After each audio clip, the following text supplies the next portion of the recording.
Hello friends. कैसे हो आप लोग? आशा करता हूँ आप लोग स्वस्थ हो गए, मस्त हो गए। तो आज की वीडियो में हम लोग बेसिकली समझने की कोशिश करेंगे कि कई स्टूडेंट्स टेंथ के बाद हमारे भाई लोग, बहनें लोग जो कंप्लीट कर पाते हैं, अपने टेंथ को कंप्लीट करते हैं, उसके बाद एक थोड़ा सा दिमाग में होता है कि उन्हें क्या करना चाहिए, आगे का स्टडी का पैटर्न क्या होता है, कम्प्लीटली क्या किस किस कोर्सेज में होती है, क्या करियर पाथ होते हैं।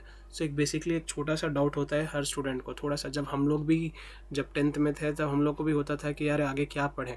अभी तक तो एक सर्टेन होता है कि आप लैंग्वेजेस पढ़ते हो, फिर साइंस पढ़ते हो, सोशल पढ़ते हो, मैथ्स पढ़ते हो, तो आगे का पाथ हमें क्लियर नहीं होता। तो आगे का पाथ कैसे होता है, तो उसी चीज़ को हम लोग इस वीडियो में कम्प्लीटली ओवरव्यू समझने की कोशिश करेंगे कि आगे का पाथ कैसे होता है।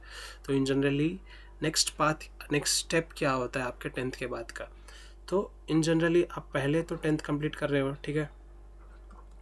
तो आपका टेंथ कंप्लीट हो रहा है, तो टेंथ आप बेसिकली इधर आप सीबीएसई बोर्ड से कर रहे हो, या स्टेट बोर्ड से कंप्लीट कर रहे हो, या आईसीएसई बोर्ड से कर रहे हो। तो इन जनरल इंडिया में ये सब बोर्डों से कंप्लीट किया जाता है। सो टेंथ के बाद आपको बेसिकली आपके पास तीन ऑप्शंस हो सकते हैं कि अगर आपके स्कूल में, बेसिकली कुछ स्कूल्स में आपको 11th एंड 12th वो खुद ही कराते हैं, ठीक है। और वो चॉइसेस पूछते हैं कि अगर आप साइंस में करना चाहते हो, या आर्ट्स में करना चाहते हो, या बायो लेना चाहते हो। सो सब चॉइसेस पूछते हैं। चॉइसेस के हिसाब से वो उन्हीं के स्कूल में, लेट्स से फॉर एग्जांपल जैसे केवीज होती है, या आर्मी स्कूल हो गया, या और भी कई प्राइवेट इंस्टीट्यूशंस भी वो 11th और 12th को अपने अपने करिकुलम में इंक्लूडेड करते हैं। सो टेंथ के बाद आप डायरेक्टली 11th और 12th में चले जाते हो। तो एक तो ये हो गया। उसके बाद एक कुछ लोग ये भी करते हैं कि जैसे डिप्लोमा कोर्सेस होते हैं, ठीक है।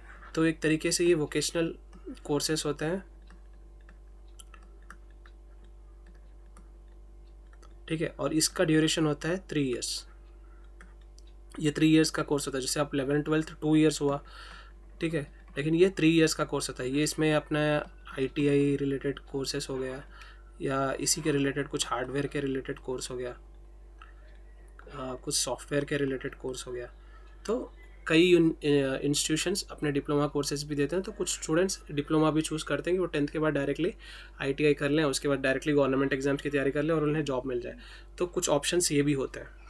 और सबसे ज़्यादा फेमस है, जो हर इन जनरल हर कोई करता है, इस इंटरमीडिएट का। सो इसके बाद जब 11th और 12th यहाँ तक 10th तक उनके स्कूल्स कंप्लीट कर देते हैं, स्कूल्स में हो जाते हैं, और इसके बाद का ऑप्शन होता है इंटर में जाने का। सो इंटर में बेसिकली ये वाला क्या हो गया, फिर से ये 2 इयर्स का कोर्स है, ठीक है। जैसे 11th और 12th है, ये एक तरीके से समझ लो ये भी 11th और 12th ही है, बस इसको इंटरमीडिएट में 2 इयर्स में कंसिडर किया जाता है। तो अभी मेन डाउट आता है कि इंटरमीडिएट में मैं लूँ क्या। अब इंटरमीडिएट में तो एक चीज़ आपको समझना होगा कि आपको पसंद क्या है, ठीक है। आई नो कि इस स्टेज में आपको लगता है कि यार मुझे क्या पसंद है, मुझे तो कुछ पता ही नहीं है। सो इन जनरली आप समझो कि आप कंफर्टेबल किस में हो। अगर आपको मैथ्स अच्छा दिख रहा है, आपको मैथ्स में आप कंफर्टेबल हो, तो इन जनरली आप एमपीसी लेते हो, जो काफ़ी लोग करते हैं। ये क्या है, मैथ्स फिजिक्स केमिस्ट्री। और नेक्स्ट होता है बाईपीसी, ठीक है। इसमें क्या है, बायोलॉजी फिजिक्स केमिस्ट्री। तो पहले एमपीसी को समझ लेते हैं कि एमपीसी क्या होता है। सो मैथ्स फिजिक्स केमिस्ट्री, इसका मेन कोर इंटेंशन क्या होता है, जो लेते हैं उन्हें इंटेंशन होता है कि इंजीनियरिंग में उन्हें अपॉर्चुनिटी मिले। सो इंजीनियरिंग बेसिकली करना चाहते हैं जो एमपीसी लेते हैं। सो इंजीनियरिंग में तो उन्हें ये इंजीनियरिंग करने के लिए 2 एग्ज़ाम्स निकालने की तैयारी करते हैं वो लोग। तो पहला हो गया जेई मेंस, और जेई एडवांस। क्यों करते हैं, क्योंकि वो आईआईटीज़ या एनआईटीज़ जाना चाहते हैं, ठीक है। ये क्या है, टॉप इंस्टीट्यूट है टेक्नोलॉजीज़ का, ठीक है। अब इसके बाद आप सीएससी लेते हो, कंप्यूटर साइंस से पढ़ते हो, मैकेनिकल से पढ़ते हो, इलेक्ट्रॉनिक्स से पढ़ते हो, वो नेक्स्ट फैक्टर है, चलो वो बाद में देखा जाएगा। तो पहले ये सब चीज़ें होती है कि एमपीसी के बाद आपको एक इंजीनियरिंग का होता है, और इसके बाद एनन्यूमरस, आपको जितना चाहे आप जो कोर्स करना चाहे वो कोर्स कर सकते हो। कोई रिस्ट्रिक्शन नहीं होता है एमपीसी वालों को। आप गवर्नमेंट में जाना चाहते हो, आप किस में भी जाना चाहते हो, आप एमपीसी लेकर कर सकते हो। तो इन जनरल ये एक पाथवे होता है जो जनरली चलता है। आप मेन चीज़ क्यों चूज़ कर रहे हो इंटर में आप कोर्सेस, क्योंकि आपको एक लाइन पकड़नी है कि आप इंजीनियरिंग करना चाहते हो फ्यूचर में, ठीक है, आपके दीदी जैसा, आपके भैया जैसा आप जो इंजीनियरिंग करना चाहते हो, या आप डॉक्टर बनना चाहते हो।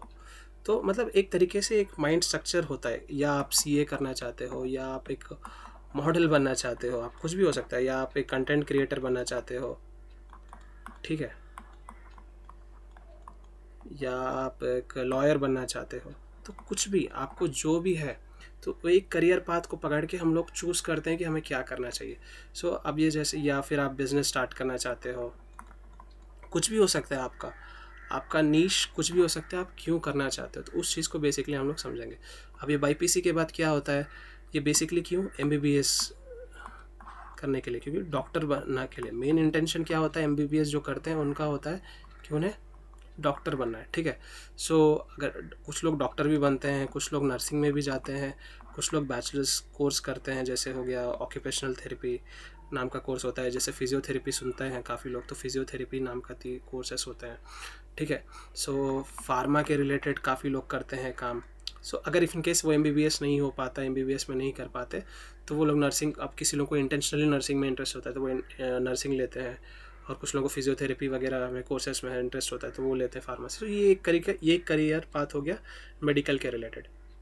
अब नेक्स्ट हो गया अपना एमईसी। ये क्या हो गया, मैथ्स, इकोनॉमिक्स, कॉमर्स। अब इसमें ध्यान दीजिए, ये मैथ्स है, यहाँ पे भी मैथ्स नहीं था। अब जिसको मैथ्स से डर लगता है या मैथ्स में इंटरेस्टेड नहीं है, वो लोग बायोपीसी लेते हैं, ठीक है। मतलब जिसको डॉक्टर बनना है वो तो ऑब्वियसली बायोपीसी लेगा ही, लेकिन जिसको मैथ्स में कंफर्टेबल है और उसको साइंस पसंद नहीं है, तो वो लोग लेते हैं इकोनॉमिक्स, कॉमर्स, जैसा मेजरली बोल रहा हूँ मैं। सो आप इसमें मैथ्स ले लेंगे, इकोनॉमिक्स और कॉमर्स लेकर एजुकेशन कर लोगे। सो ये टेक्निकल रिलेटेड थिंग्स हो गए, ये टेक में आ गया, ठीक है। अब जो भी नॉन टेक के रिलेटेड हो गया, मे बी आप एचआर बन सकते हो, ठीक है, एमपीसी लेकर एचआर बन सकते हो, सीए बन सकते हो, गवर्नमेंट जॉब्स की तैयारी कर सकते हो। अब ऐसा कुछ भी नहीं है जो नहीं कर सकते, तुम सभी कुछ कर सकते हो, बस जो ये टेक वाले रिलेटेड थिंग्स है वो एमईसी लेकर हमें ऑप्शंस नहीं मिलते।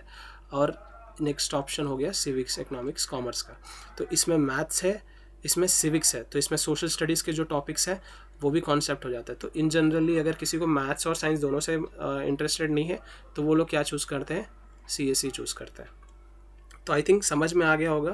तो इन जनरली ये होता है ओवरव्यू कम्प्लीटली एक इंटरमीडिएट जाने से पहले। इंटरमीडिएट में आप ये सब चीज़ें पढ़ते हो, अब मेजरली आप करियर पाथ को डिसाइड करते हो कि मुझे क्या करना है। तो मेन चीज़ आपके इंटर में डिसाइड नहीं होता कि आप क्या एक कह सकते हैं कि इसके बाद ये नहीं होगा कि आपके इंटरमीडिएट के बाद जॉब लगेगी, लेकिन इंटरमीडिएट पे आपका एक करियर पाथ फॉर्मेशन हो जाता है।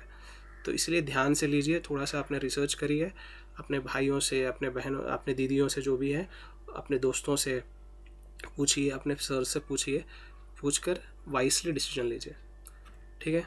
तो आशा करता हूँ आप लोग को समझ में आया होगा, एटलीस्ट कुछ तो नॉलेज मिला होगा।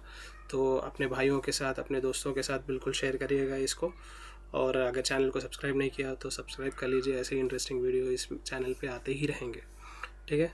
तो मिलते हैं अगले वीडियो में, रखिए अपना ख्याल, मिलते हैं अगले वीडियो में। और इसके बाद जो आगे का है, जो आगे का इंजीनियरिंग, मतलब जो भी डोमेन हो गया आपका, तो आगे की चीज़ें हम नेक्स्ट वीडियो में देखेंगे। मिलते हैं अगले वीडियो में, बाय बाय, जय हिंद।